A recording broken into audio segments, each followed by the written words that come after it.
When that was the proposal way back, that time I think in proposed met the HPEP, DOH, kanjay, kitain tayo no mapurbaran.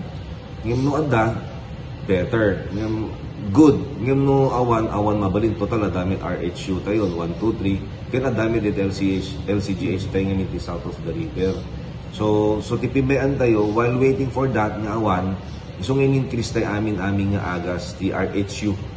So tipimean ti city government apo for next year, amin nga agas datangan tayo for RHU, CHO times 3. Then we will allocate based on population per RHU.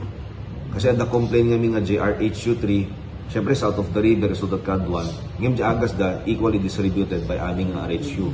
So kitain tayo apo. So kunak total adamit off-take, kunak di off-take apo get numano 3 pag itayo may run rate, tamo mo it allocation nyo.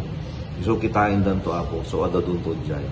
So that is in preparation for the mega RHU, super RHU ngamin eh. Sunod da po, well and good. Yung awan pa laeng kasi awan may kasiguraduan na kita prepare telata while waiting for that super RHU.